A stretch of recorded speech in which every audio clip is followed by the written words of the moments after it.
Muy bien, buenas tardes. Saludos a toda la audiencia que en este momento sintoniza este su espacio y proyecto Cápsulas del Reino. Bien, aquí estamos y aquí continuamos una vez más. Ahora mismo pues tenemos la responsabilidad de estar analizando, investigando uno de los temas más polémicos en el ámbito de lo que hoy se conoce como escatología, debo decir, que para nosotros pues realmente esto es algo ya consumado. Sin embargo, en vista de la confusión, en vista de la mala enseñanza con respecto a algunos temas, pues nos vemos en la necesidad y en la responsabilidad de cubrirlos, de desglosarlos ante la opinión pública y hacerles los análisis pertinentes para poder arribar a una, digamos, conclusión coherente y sobria a la luz de las Escrituras. Sin duda alguna les estoy mencionando sobre el tema del arrebatamiento. Un tema que de entrada, desde el mismo inicio, es un error. ¿Por qué es un error? Porque se le ha dado una transliteración número uno, como por ejemplo se le ha llamado rapto. Porque la gente que concibió, quienes originaron este tema, quienes concibieron esta idea, pues pensaron de una manera literal que los cuerpos de los creyentes, los cuerpos de los santos, quienes estaban con vida para el momento que la parucía o la presencia de Cristo en la iglesia, y ahí también vamos a colocarle un acento gigantesco y vamos a hacer un énfasis bien importante, porque la palabra venida, que es la palabra parucía del griego, implica presencia y no algo como que un acontecimiento de ir y venir, como un movimiento. No, la palabra parucía, allí donde vamos a leer en segundos, para la que se tradujo como venida, una traducción más correcta, más precisa, a la luz de la lengua original, el griego, sería la palabra presencia. Y la presencia de Cristo a partir de Pentecostés vino a estar en la iglesia, es decir, habitaba, residía, moraba dentro de la iglesia, y la iglesia era un individuo o era un conglomerado de individuos, hombres y mujeres que portaban en su interior, en su espíritu, dicha presencia. Y ese tema de la parucía también lo vamos a analizar, lo vamos a estudiar en su debido momento o oportunamente cuando haya la necesidad de hacerlo. Por ahora yo quiero que usted vaya a su Biblia rapidito.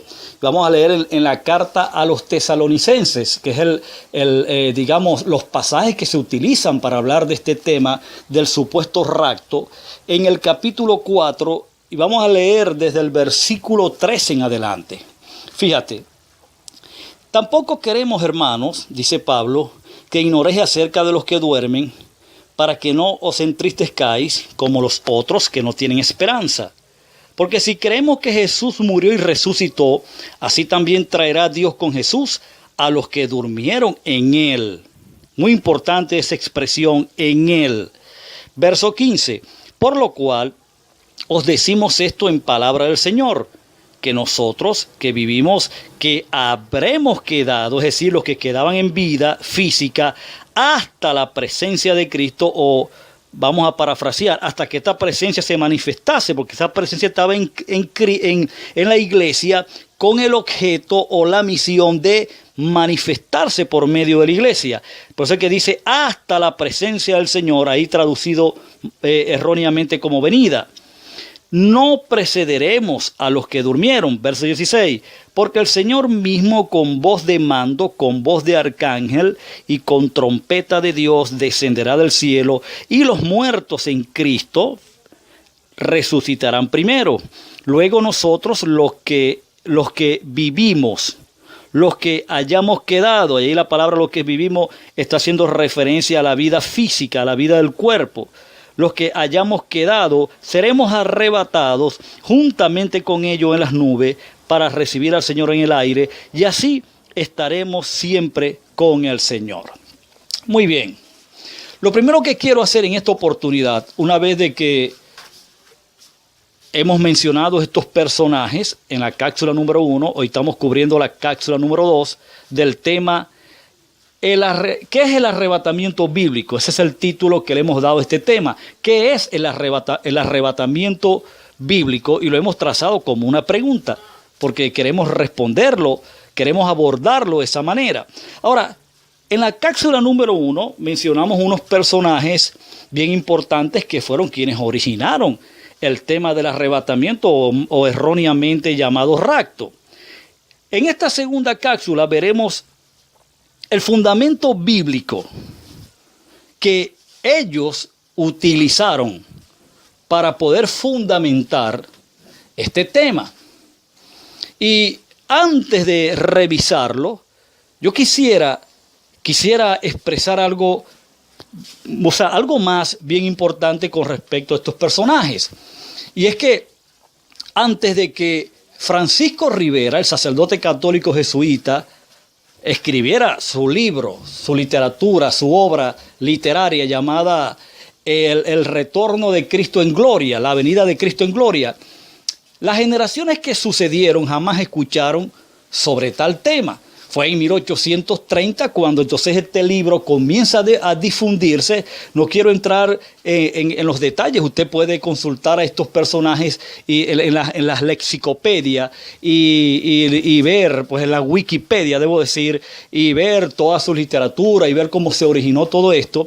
Pero fue en 1830 cuando comienza a difundirse y a propagarse esto como un esquema digamos, de doctrina, como un esquema de esperanza, como un esquema de escatología, y se convierte en un componente importante dentro de la teología sistemática. Y no solamente esto, sino que viene a ser el esquema más aceptado, más observado dentro de los círculos cristianos.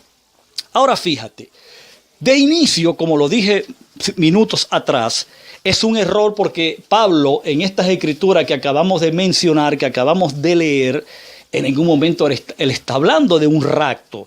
La palabra rapto no aparece en las escrituras. Pablo está hablando de un arrebatamiento. Ahora usted me podrá decir, pero bueno, maestro, ahí está claramente diciendo en el versículo 16 de que iríamos a recibir al Señor, o la iglesia del primer siglo, la iglesia de la generación de los apóstoles y de la generación del Señor Jesucristo, iría a recibir al Señor Jesús en los aires.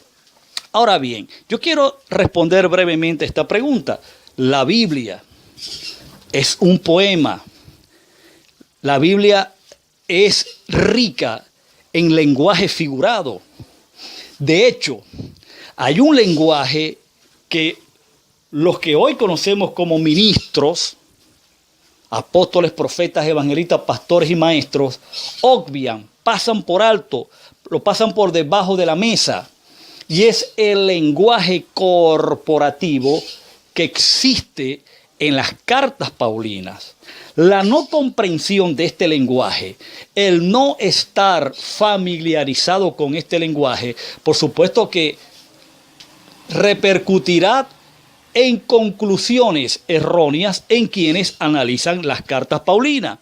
Quienes no entiendan la compenetración que existe o que existió entre Cristo y la iglesia, Cristo como cabeza y la iglesia como su cuerpo, es decir, la unicidad, la unión de fusión que existía entre los dos. ¿Y cómo se explica eso? Bueno, de la siguiente manera. Todo lo que Pablo dijo con referencia a Cristo, lo decía también con referencia a la iglesia.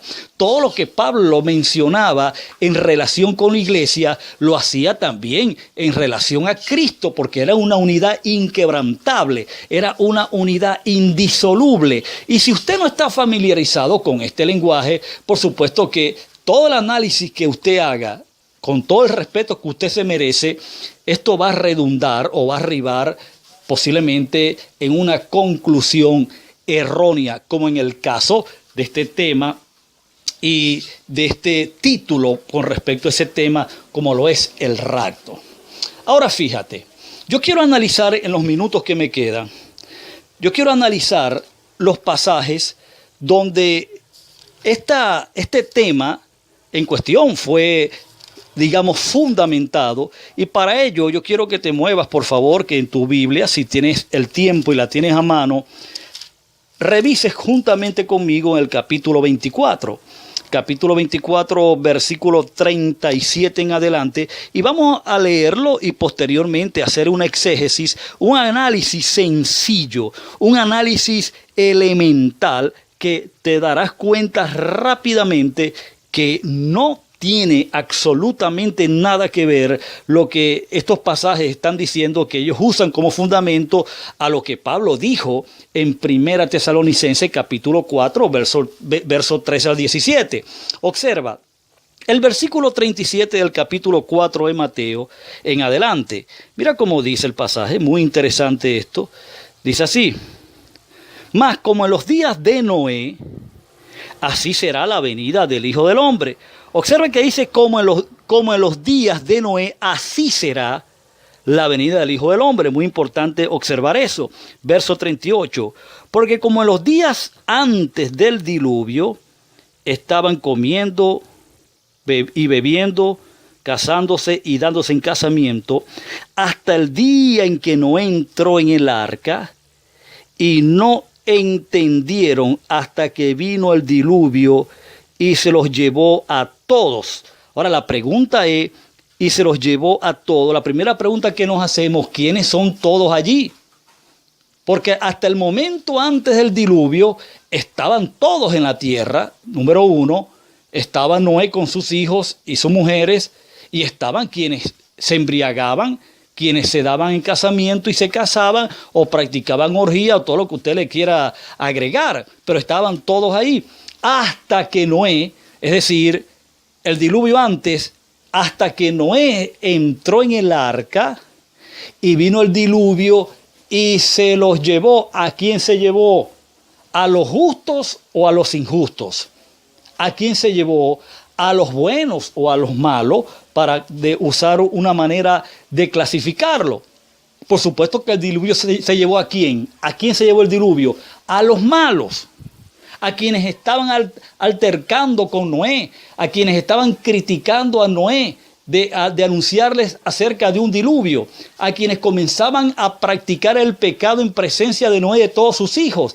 A ellos fue a quien el diluvio atrapó. Ellos fueron los que fueron arrebatados. ¿Me está entendiendo? Si ese pasaje que estamos leyendo, o los pasajes que estamos leyendo, se están utilizando para hablar de un arrebatamiento, es decir, y quienes van a ser quitados, quienes van a volar al cielo, son los buenos, y se está utilizando el ejemplo de Noé, pues es una mala interpretación, porque estos pasajes lo que están enseñando es que quienes fueron arrebatados, quienes fueron quitados, fueron los injustos, fueron los malos, fueron los impíos. En ninguna circunstancia estos pasajes dejan ver de que el que es arrebatado o el que es quitado es el bueno. Todo lo contrario, es el malo. El que es dejado en la tierra es el bueno. Y eso lo vamos a demostrar por la Biblia. Vamos a demostrar con contundencia que solamente son los justos, los perfectos, los hijos de Dios, quienes heredan la tierra, quienes permanecerán en ella, quienes disfrutarán de ella. No los impíos serán arrebatados, los impíos serán quitados. ¿Sí? No heredarán el impío con el justo. La herencia de la tierra es algo que le perteneció siempre a los justos y está muy, pero muy claramente demarcado en las Escrituras. Ahora, sigamos leyendo, fíjate. Verso 38. Y no entendieron hasta que vino el diluvio y se los llevó a todos, es decir, el diluvio, que es el elemento del juicio que se utiliza en los días de Noé, se lleva a los malos, a los impíos. ¿Ok? Fue a quien se llevó. Y no entendieron hasta que el diluvio, verso 38, porque como en los días de Noé, como en los días antes del diluvio, estaban comiendo y bebiendo, casándose y dándose en casamiento, hasta el día en que no entró en el arca. Verso 39. y no entendieron hasta que vino el diluvio y se los llevó a todos. Así será también la venida del Hijo del Hombre.